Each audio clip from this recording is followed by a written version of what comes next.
ನಮಸ್ಕಾರ. ನನ್ನ ಹೆಸರು ಡಾಕ್ಟರ್ ಬಸವರಾಜ ನಾವಿ, ಗದಗ ಜಿಲ್ಲೆಯ ಶಿರಹಟ್ಟಿ ತಾಲೂಕಿನ ಸುಗ್ನಹಳ್ಳಿ ಗ್ರಾಮದ ನೈಸರ್ಗಿಕ ಕೃಷಿಕ. ನಾನಿವತ್ತು ನನ್ನ ಕ್ಷೇತ್ರದಿಂದ ಅಂದ್ರೆ ನೇತ್ರಾವತಿ ಕೃಷಿ ಆಶ್ರಮದಿಂದ ಮಾತಾಡ್ತಿದ್ದೀನಿ. ಇವತ್ತಿನ ವಿಷಯ ಏನು ಅಂತಂದ್ರೆ, ನಾನೇನು ಬೆಳೆಗಳಿಗೆ ಬೇಕಾಗ್ತಕ್ಕಂಥ ಕೃಷಿ ಪರಿಕರಗಳನ್ನು ತಯಾರು ಮಾಡ್ತೀನಿ. ಬೀಜ ಇರ್ಬೋದು, ಗೊಬ್ಬರ ಇರ್ಬೋದು, ಜೈವಿಕ ಕೀಟನಾಶಕ ಇರ್ಬೋದು, ಗ್ರೋತ್ ಪ್ರಮೋಟರ್ ಆಗಿರ್ಬೋದು, ಬೆಳೆ ವರ್ಧಕವಾಗಿರ್ಬೋದು, ಟಾನಿಕ್ ಅಂದ್ರೆ ಮುಟ್ಟಿ ರೋಗಕ್ಕೆ, ರಸ ರೋಗಕ್ಕೆ, ಕಾಯಿ ಕೊರಕ, ಹಣ್ಣು ಕೊರಕ, ಜಿಗಿ ರೋಗ, ಈ ಎಲ್ಲ ರೋಗಗಳಿಗೆ ನಾನೇನೆಲ್ಲ ತಯಾರು ಮಾಡ್ತೀನಿ ಅವುಗಳ ಸಂಕ್ಷಿಪ್ತ ಮಾಹಿತಿಯನ್ನು ಹೇಳ್ತಾ ಹೋಗ್ತಾ ಇದ್ದೀನಿ. ಮೊದಲನೇದಾಗಿ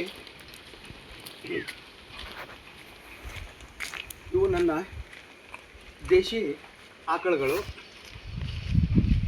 ಇವು ಇಲ್ಲಿ 4 ಅದಾವು, ಇನ್ನು 10 ಆ ಕಡೆ ಶೆಡ್ನೊಳಗದಾವು. ಈಗ ಇದು ಎರೆಜಲ ತಯಾರು ಮಾಡುವಂಥ ಎರೆ ಘಟಕ. ಇಲ್ಲೇನೈತಲ್ಲ, ಈ ಥರ ಒಂದು ತೊಟ್ಟಿ ಮಾಡ್ಕೊಂಡೀನಿ.